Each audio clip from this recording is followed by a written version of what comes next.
Jumpstart dinner with Home Part Chef's two microwavable meals. of the Lakeland story from the day It's time to get of the teenagers who did their dirt. Hello, everyone. Thank you They for going, being with us. well, one going to the First, hall, I'd like to one going introduce to the joint. Chief Sam Taylor from as you know, the Lakeland Police Department. We gave you a briefing last night, and you will find that the information that we provide for you today is remarkably close to the initial information that we released. Of course, any information we release this early after an investigation of this magnitude is subject to modification because our detectives are still actively working this event. But before we start, let me show you some brief clips of first clip will be the initial find. Now we get to see what happened, what the story is. The officer heard shots fired, saw them as one of them was running back into the car. Then there was a short pursuit. Then you'll see the second clip, short clip, where the officer was chasing the suspect, and the suspect ran around the corner, turned around, and shot at the police officer. And Now, see, yesterday he said the guy hit the corner and he crouched down. Go watch my first video, Lakeland Part 1, and you will see what he said. Now the story is changing. Let him continue. And we will show you not only a couple of seconds of that, but we'll also show you a freeze frame so that you actually can see how the guy was not only not shooting back over toward the officer, but actually turned and squared off in order to shoot at him. But on the prior one, he said that the guy ran around the corner and crouched down and kneeling position. I was going to say he said kneeling. I would have you here. Still learning how to operate the system, so I can't do it. But go watch on my first video and you'll see it.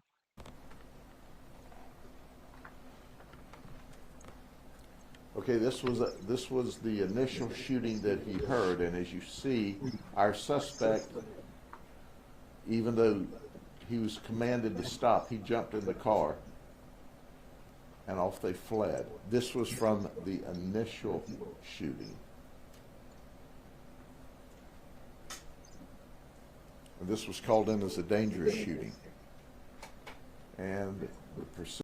If he's shooting in public, yeah, that could be dangerous. Now, our suspect he fell out the car.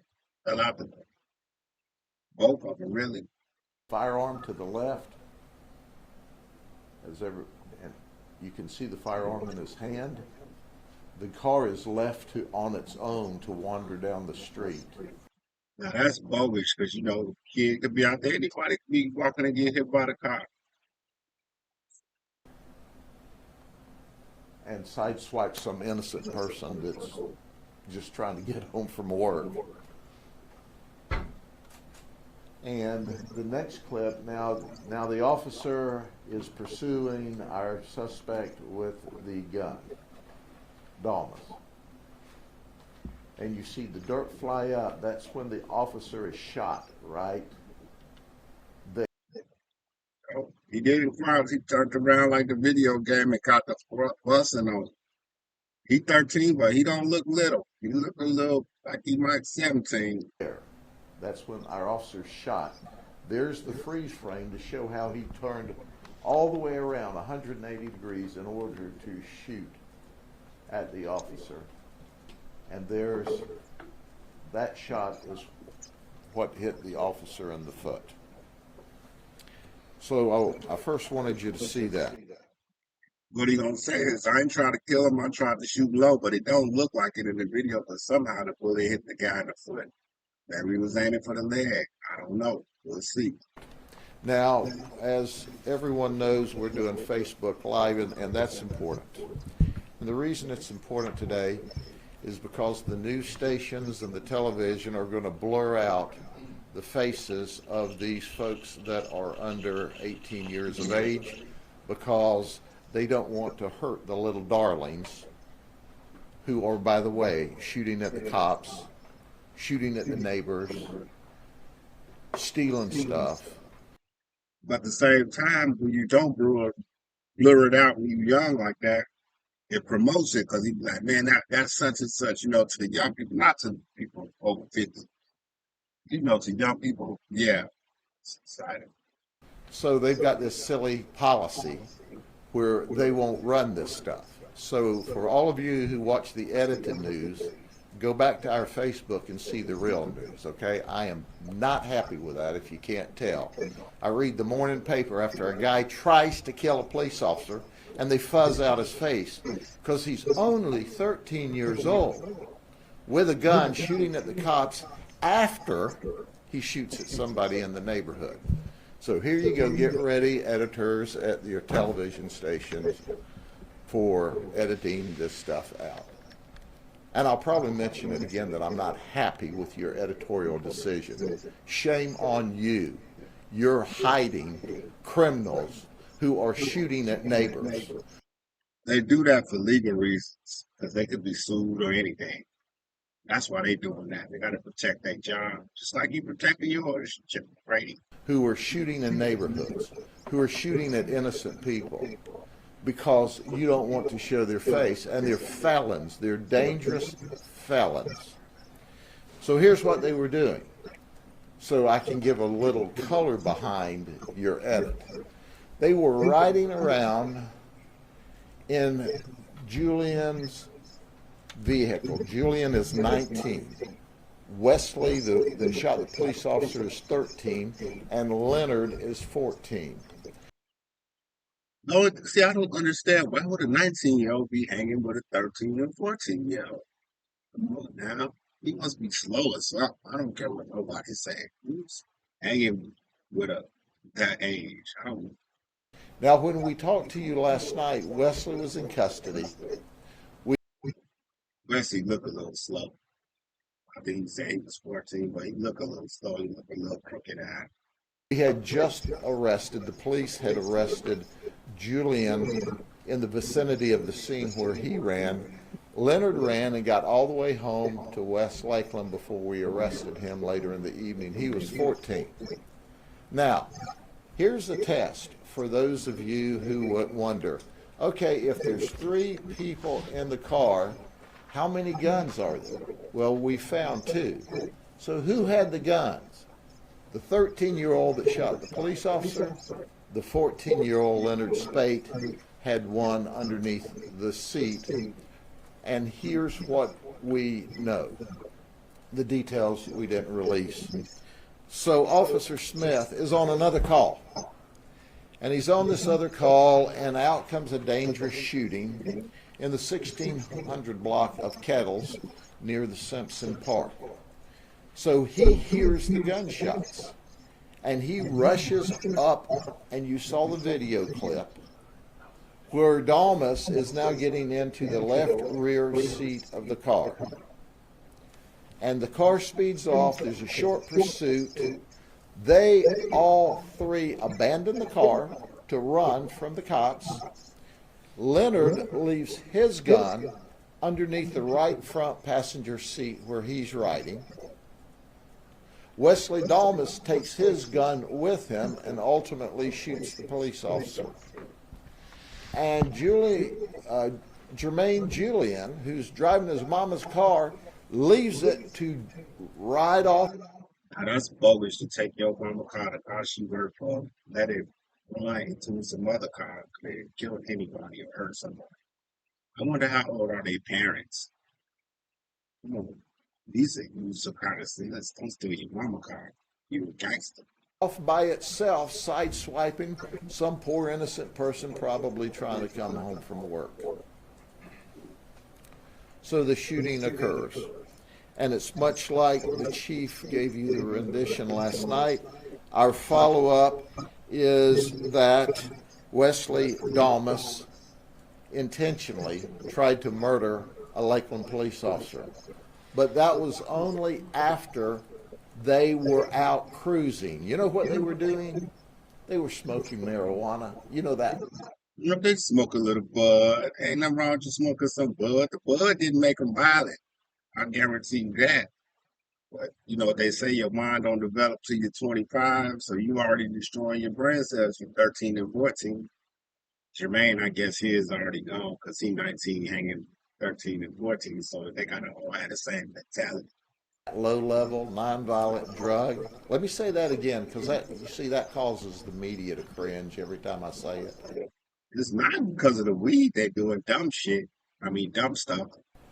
They were all riding around smoking that low level, nonviolent drug that they call it, marijuana.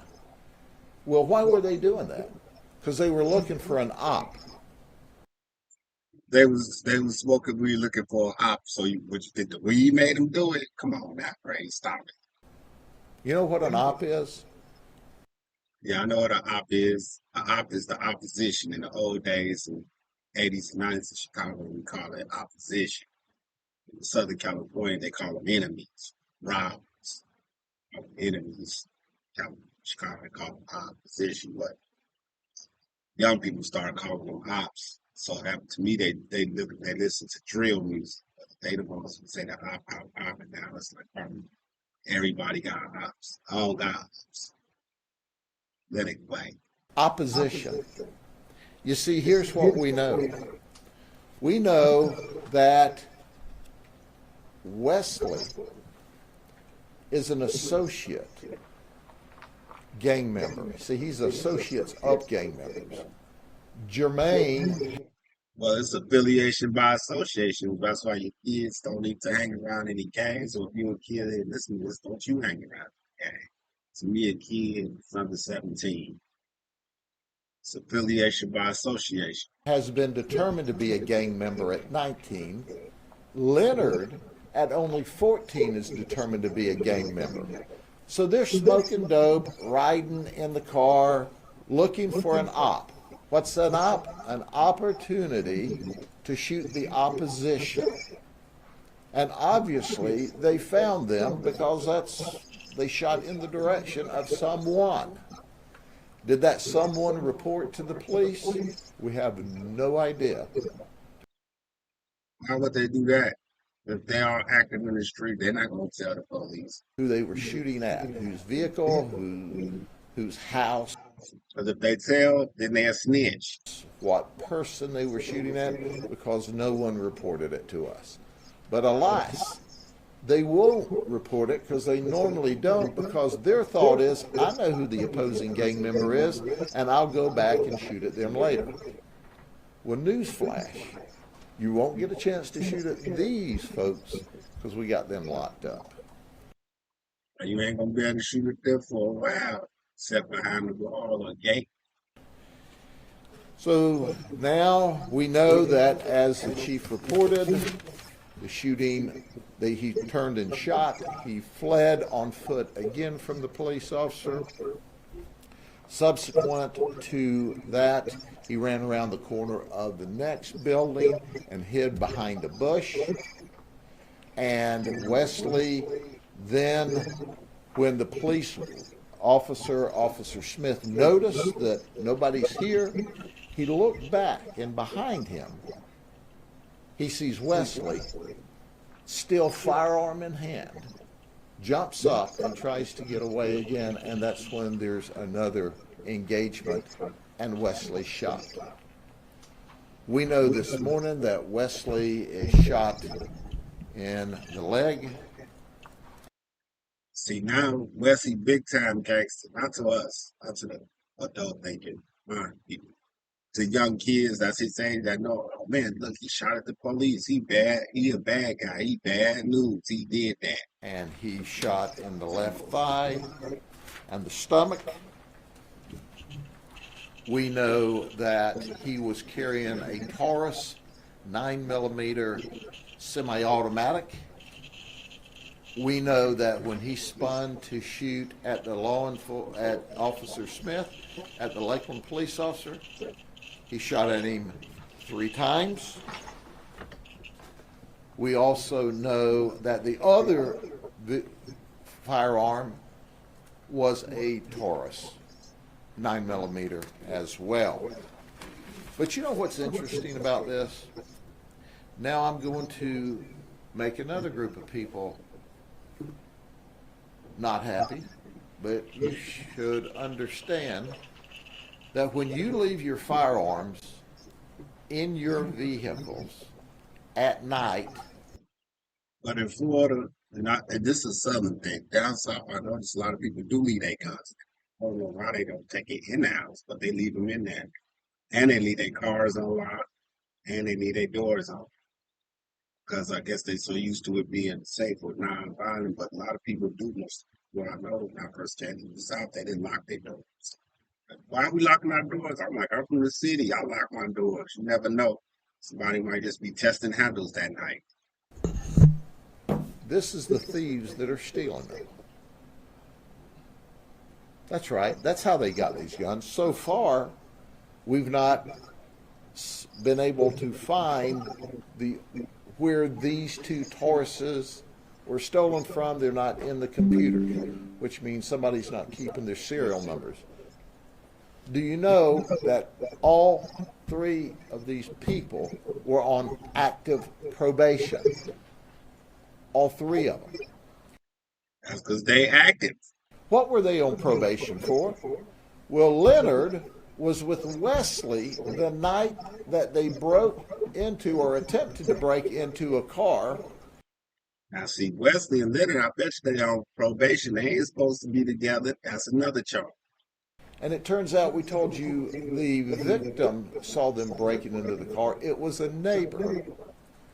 And sheriff's deputies arrested them. We also reported last night that the gun that they had, they stole in that conveyance burglary. Nay, nay. We've since learned that Wesley brought that gun with him to flip handles and break into the car. So I want you to think about this, ladies and gentlemen. I'm assuming flip a handle means checking car doors, house doors. The person breaking into your car, seeking your wallet, your cards, your cash, your guns, this guy, even though his chronological age is 13, he's a hardened criminal who will shoot you, because if you'll shoot the cops, you'll shoot anybody. I bet you his chronological age is 13, but I bet you when you talk to him, he probably got the mentality of an 8. Watch. And he was that night arrested with Leonard, who was 14. One of the conditions of both of their probations, among many conditions, was they're not supposed to be together. Let me think. Let's see, I already said that. Were they together yesterday? Yes. Jermaine has a more illustrious criminal history. I don't know why Jermaine is with that. They're going to charge him with delinquency of minor. He was leading them to do some dirt. And that he's been arrested for attempted burglary and loitering and prowling and violations of probation. They've all had violations of probation because they don't pay attention. Oh, they paying attention. They just don't care. He's had 6 arrests in the past, 4 VOP felonies, and 2 straight-up felony criminal charges. 4 BOPs, but they still let them out. That's violation of probation or violation of parole. And these others were arrested that night, and several violations since then. Listen, folks, so let me encapsulate this. They're burglars. They go out at night. They break into cars, open car doors, and take guns. So when you leave your gun in the car, they're stealing it and then shooting up neighborhoods, shooting up other gang members, and shooting police officers with your gun because you're not responsible in how you care for that gun. I never understood why somebody would leave a gun in the car a lot. I just don't. Don't you take the gun with you? That's the purpose of having it. And I'll give you one little piece of news. They'll also shoot you with your gun that they take out of the car if they get a chance. So these are bad guys. They're bad guys. I don't care that chronologically they're 14 and 13 and 19. These are who's murdering each other in the street. They tried to shoot someone last night. The police standing in the gap got shot, keeping the community and the neighborhood safe. So when you want to protect these people, when they ought to be held accountable, you're giving them the ammunition. You're enabling them to continue on with their criminal conduct and not be held appropriately accountable. The community deserves better. But on the other hand, why shouldn't you better leave some in your car? Why should somebody be breaking in your car? But that's the old days. It's 2023. You gotta lock everything up. And it needs to start with the media. Okay? Chief. I think them young guys been watching and playing too much GTA. They look like that generation that's what they grew up on. Thanks, Sheriff. Good morning. But that's the end of Grady. But Grady goes in hard on people. He don't play either. Those guys don't get a lot of time messing with this guy.